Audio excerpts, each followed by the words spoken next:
നമുക്ക് സുഹൃത്തുക്കളുടെ അഭിപ്രായങ്ങളിലേക്ക് എടുക്കാം. താങ്കൾക്ക് പറയാം. Kerala cricket association secretary T C Mathew പറയുന്നുണ്ടായിരുന്നു, താങ്കൾ അദ്ദേഹം വിളിക്കുമ്പോൾ ഫോൺ എടുക്കാറില്ല, കേരള ക്രിക്കറ്റ് അസോസിയേഷൻ താങ്കൾ ഒന്നിനും സഹകരിക്കുന്നില്ല.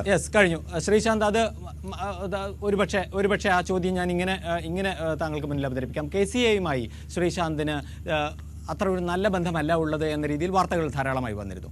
അതിൽ എത്രത്തോളം വാസ്തവമുണ്ട്? KCAയുമായി ഇണക്കത്തിൽ തന്നെയാണോ ശ്രീശാന്ത്? ചേട്ടാ, ഞാൻ ആദ്യമായിട്ട് പറയാൻ 6 മാസമായിട്ട് ഇഞ്ചേർഡാണ് ഞാൻ ബാംഗ്ലൂരായിരുന്നു കഴിഞ്ഞ 6 മാസമായിട്ട്. കേരളത്തിൽ ഇവിടെ എന്തായി ഫോൺ എടുക്കാത്ത ഞാൻ നേരത്തെ പറഞ്ഞു, അണ്ടർഗ്രൗണ്ടിൽ പോയത് വേറൊന്നുമല്ല, ഫിറ്റല്ലാണ്ട് ഞാനൊരു ഫിറ്റല്ലാത്തൊരു വ്യക്തി എന്ന് പറയുന്നത് ശ്രീശാന്ത് ഒരു ഫാസ്റ്റ് ബോളറാണ്. ശ്രീശാന്ത് ഒരു ഫാസ്റ്റ് ബോളർ അല്ലെങ്കിൽ ശ്രീശാന്ത് ഇല്ല. പക്ഷേ തീർച്ചയായിട്ടും ഞാൻ പണ്ടത്തെ ഇൻ്റർവ്യൂലൊക്കെ പറഞ്ഞാൽ ഞാൻ എന്തായാലും ഒരു ലെവലെത്തിയാണ് ക്രിക്കറ്റ് അല്ലെങ്കിൽ ഏതെങ്കിലും ഒരു ഫീൽഡിൽ. അത് ഗോഡ്സ് ഗ്രേസ്, അത് നമുക്ക് പ്രഡിക്റ്റ് ചെയ്യാൻ പറ്റില്ല. പക്ഷേ ക്രിക്കറ്റിലായ സ്ഥിതിക്ക് അസോസിയേഷൻ്റെ സപ്പോർട്ട് ഇല്ലാണ്ട് ഒരിക്കലും എനിക്ക് ഈ ചെയറിൽ ഇരിക്കാൻ പറ്റത്തില്ല. അപ്പോൾ ഈ TC മാത്യു സാറിനെ അടുത്ത് ഞാൻ ഇന്നും കൂടെ സംസാരിച്ചോളൂ. കഴിഞ്ഞൊരു 1.5 ഫിറ്റായ ദിവസം പോലെ TC മാത്യു സാറായിട്ട് ഫുൾ ഡെയിലി ഫോണിൽ സംസാരിക്കുന്നുണ്ട്. ഫിറ്റാവാത്തൊരു വ്യക്തി ഒരു KCയുടെ സെക്രട്ടറിയുടെ അടുത്ത് വിടുന്ന ഹലോ സുഖമാണോ എന്തൊക്കെയുണ്ട് അങ്ങനെ അതിൻ്റെ ഒരു ആവശ്യം എനിക്ക് ഇല്ല. കാരണം അതിനൊരു എനിക്ക് ഒരിക്കലും ഒരു വ്യക്തിയുടെ അടുത്ത് നിന്ന് എന്നെ ടീമിലെടുക്കൂ പ്ലീസ് എന്ന് പറയുന്ന കാര്യം ഇല്ല. ഗോഡ്ഫാദർ ഇഷ്യൂസ് ഒന്നും ഇല്ല. മുകളിലേക്ക് കൊടുക്കുക, മൈക്ക് അങ്ങോട്ട് കൈമാറുക. ഇന്ത്യൻ ടീം ഇപ്പോൾ വളരെ ശക്തമാണ്. സഹീർ ഖാൻ, ഇശാന്ത് ശർമ്മ, എല്ലാവരും ഇന്ത്യൻ ടീം എല്ലാത്തിലും ഉപരിയായിട്ട് ഇപ്പോൾ വളരെ ശക്തമാണ്. ഒരു തിരിച്ചുവരവ് എത്രത്തോളം താങ്കൾക്ക് ബുദ്ധിമുട്ടുണ്ടാക്കുന്നു, എത്രത്തോളം പ്രയാസമായിരിക്കും താങ്കളെ സംബന്ധിച്ച്? ഇതൊരു ഇമ്പോസിബിൾ തിങ് ആണ് എല്ലാവർക്കും. പക്ഷേ ശ്രീനാഥും പ്രസാദും ഡേവിഡ് ജോൺസൺ, ഡൊഡ ഗണേഷ്, വെങ്കടേഷ് പ്രസാദ് ഇവരൊക്കെ ഇന്ത്യക്ക് കളിച്ചുകൊണ്ടിരിക്കുമ്പോൾ I was 19 2003 വേൾഡ് കപ്പിൽ. ആ സമയത്ത് ഞാൻ ചിന്തിച്ചിട്ടില്ല ഇവരൊക്കെ കളിക്കണ്ടല്ലോ, എന്തായാലും 5-6 വർഷം കളിക്കും, ഞാൻ എപ്പോൾ ഇന്ത്യക്ക് കളിക്കുന്നു ഞാൻ വിചാരിച്ചേ ഇല്ല. അപ്പോൾ അങ്ങനത്തെ ഒരു സിറ്റുവേഷനിൽ ഒരു ഇശാന്ത് ശർമ്മയോ ഒരു സഹീർ ഖാനോ മുനാഫ് പട്ടേലോ കുറേ പേരുടെ പേര് ഞാൻ വേണമെങ്കിൽ പറയാം, RP Singh, Irfan Pathan, Praveen Kumar, MS Dhoni, there are many bowlers എന്നും പറഞ്ഞ് that is out of my control. Tough തന്നെയാണ്. പക്ഷേ അതാണ് ശ്രീശാന്ത്. രഞ്ജി ട്രോഫി മാച്ച് വരുന്നുണ്ട്. സോ ഒരു തവണ എനിക്ക് ഇന്ത്യൻ ടീമിൽ കളിക്കും, ഒരു തവണ മൗണ്ട് എവറസ്റ്റ് കയറി കഴിഞ്ഞാൽ പിന്നെ that guy knows how to climb the mount Everest. I'm very sure, god willing, I will be going to New Zealand. I'm 100% sure that New Zealand സീരീസിൽ മാർച്ചിൽ ഞാൻ ഉണ്ടാവും എന്നുള്ളത് എനിക്ക് വളരെയധികം ഷുവറുണ്ട്. പ്ലസ് ഫിറ്റ്നസ് വൈസ് ആണെങ്കിലും രഞ്ജി ട്രോഫി മാച്ച് വരുന്നുണ്ട്, Duleep trophy match വരുന്നുണ്ട്. അപ്പം ഞാൻ നേരത്തെ പറഞ്ഞ പോലെ ഇപ്പോൾ ബ്രെഡ്ലി വരെ പുറത്തിരുന്നുണ്ട്, ഷെയ്ൻ ബോൺ പുറത്തിരുന്നുണ്ട്. അപ്പം ശ്രീശാന്ത് ഒരു ഞാനൊരു നിമിഷം അതിൽ ഒരുപക്ഷെ ശ്രീ പ്രദീപ് താങ്കളുടെ അഭിപ്രായവും. ഇതൊക്കെ പറയുകയാണെങ്കിലും എനിക്ക് തോന്നുന്നത് എപ്പോഴും ശ്രീശാന്ത് പറയുന്നതിൻ്റെ പോസിറ്റീവ് സൈഡ് ഞാൻ മനസ്സിലാക്കിക്കൊണ്ട് പറയുന്നു. നമ്മൾ തമ്മിൽ നേരത്തെ ഇതിനെക്കുറിച്ച് സംസാരിച്ചിരിക്കുന്നതാണ്. ടീമിൽ കയറുന്നത് ഭാഗ്യവും എളുപ്പവുമായിരിക്കാം, ടീമിൽ നിലനിൽക്കുന്നതാണ് ഏറ്റവും ബുദ്ധിമുട്ട്. അത് എല്ലാവർക്കും അറിയാവുന്നതാണ്, അത്രയും ലെവലിലെ കോമ്പറ്റീറ്റീവ് ലെവലിൽ. അപ്പോൾ ഇനിയിപ്പോൾ എവറിത്തിങ് ഇസ് ലെഫ്റ്റ് യുവർ പെർഫോമൻസിലാണ്. രഞ്ജി ട്രോഫിയും ബാക്കിയെല്ലാം. ഫിറ്റ്നസ് ഉണ്ടെങ്കിൽ വേറൊരു കമൻറ്റ് കൂടി ഞാനിവിടെ പറയുന്നു. ഇപ്പോഴും സെലക്ഷൻ കമ്മിറ്റി ചെയർമാൻ്റെ ഒരു കമൻറ്റ് ഉണ്ടായിരുന്നു, that once Sreesanth is fit he's in the team എന്ന്.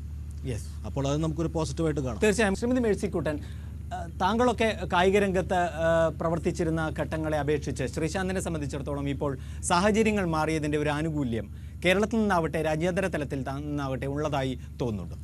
തീർച്ചയായിട്ടും ഉണ്ട്. കാര്യം ഇപ്പോൾ മീഡിയ സപ്പോർട്ട്, അതേപോലെ സ്പോൺസേഴ്സ്. ഞങ്ങളുടെ ഒരു സമയത്ത് എക്സാമ്പിൾ അത്ലറ്റിക്സ് എന്ന് പറഞ്ഞു കഴിഞ്ഞാൽ നമുക്ക് സ്പോൺസേഴ്സോ നമുക്ക് മീഡിയ ഒന്നുമില്ലായിരുന്നു. ഇപ്പോൾ ആ ഒരു സാഹചര്യം ശ്രീശാന്തിന് വന്നുകൊണ്ട് ശ്രീശാന്ത് നല്ലൊരു പെർഫോമൻസ് ആയിട്ട് നമുക്കൊരു ഫോക്കസ് ചെയ്യണം. ശ്രീശാന്തിനെ ഫോക്കസ് ചെയ്തുകൊണ്ട് മീഡിയയിൽ കംപ്ലീറ്റ് നമുക്ക് തരുന്നുണ്ട്. അത് മറ്റ് കായിക ഇനങ്ങളെക്കാൾ ക്രിക്കറ്റിനോടാണ് ആളുകൾക്ക് കൂടുതൽ താല്പര്യം എന്നുള്ളത് കൊണ്ടാണ്. അത് അല്ല, ക്രിക്കറ്റിനോടാണ് കൂടുതൽ ഇപ്പോൾ താല്പര്യം. കാര്യം മീഡിയ സപ്പോർട്ടും സ്പോൺസേഴ്സും ഉള്ളതും. കാര്യം അത്ലറ്റിക്സും ബാക്കിയുള്ള ഇതെല്ലാം നോക്കിക്കഴിഞ്ഞാൽ അതിൽ നമുക്ക് നല്ലൊരു സപ്പോർട്ട് നമുക്ക് കിട്ടേണ്ടത്. പക്ഷേ നമുക്കത് സപ്പോർട്ട് കിട്ടുന്നില്ല. അതാണ് നമുക്ക് മെയിനായിട്ടുള്ള കാരണം. അതാണ് ആ നിലയ്ക്ക് ശ്രീശാന്ത് ഇപ്പോൾ ഒരു റോൾ മോഡലായിട്ട് യുവജനങ്ങൾക്കിടയിൽ മാറിയിട്ടുണ്ട് എന്ന് യുവജനങ്ങളിൽ മാറിയിട്ടുണ്ട്, തീർച്ചയായിട്ടും മാറിയിട്ടുണ്ട്. പക്ഷെ അത് ശ്രീശാന്തിൽ നിന്നും അതുപോലെയുള്ള ഒരു പ്രതിനിധി കിട്ടണം ശ്രീശാന്തിന്. അവിടെയാണ് ഒരുപക്ഷെ ശ്രീശാന്ത് എനിക്ക് ചോദിക്കാനുള്ളത്. ഈ മാറി നിന്ന കാലഘട്ടത്തിനിടയിൽ ക്രിക്കറ്റിൽ താങ്കളോട് തന്നെ പലരും സിനിമയിൽ അഭിനയിക്കാൻ പോവുകയാണോ എന്ന് ചോദിച്ചു എങ്കിൽ അതിനുള്ള കാരണം ഇടയ്ക്ക് റാമ്പിൽ പ്രത്യക്ഷപ്പെട്ടു. ഈ മാറി നിൽക്കുന്ന കാലഘട്ടത്തിൽ തീർച്ചയായും അതൊരു മനസ്സിന് വിഷമമുണ്ടാക്കുന്ന ഒരു ഘട്ടമാണ്. ക്രിക്കറ്റിൽ പങ്കെടുക്കാതെ മാറി നിൽക്കേണ്ടി വരുന്നത് ഒരു ക്രിക്കറ്ററെ സംബന്ധിച്ചിടത്തോളം വിഷമമുണ്ടാക്കാൻ സാധ്യതയുണ്ട്. പക്ഷേ റാമ്പിൽ എത്താനുള്ള മാനസികാവസ്ഥ എങ്ങനെയുണ്ടാക്കി? റാമ്പിൽ വാക്ക് ചെയ്തു ഒരു തവണയല്ല, 3 തവണ 3 ഫാഷൻ ഡിസൈനർ വേണ്ടി വാക്ക് ചെയ്തു. ഒരു സെലിബ്രിറ്റി ഗസ്റ്റായിട്ട് 2-3 പ്രോഗ്രാം അറ്റൻഡ് ചെയ്തു. അതുമാത്രമല്ല ഡാൻസ് ഷോയിൽ ഒരു റിയാലിറ്റി ഷോയിൽ പങ്കെടുത്തു. That was 6 days. മാനസിക സംബന്ധം എന്ന് പറഞ്ഞാൽ that and all something which I love to do. കാരണം ഞാനിപ്പോൾ നേരത്തെ പറഞ്ഞു, ക്രിക്കറ്റ് എൻ്റെ ഒരു ലൈഫിൻ്റെ ഭാഗമാണ്. ക്രിക്കറ്റ് ഈസ് മൈ ലൈഫ് അല്ല. Cricket is not my life. My life is to protect my parents, have a family, have a life with it.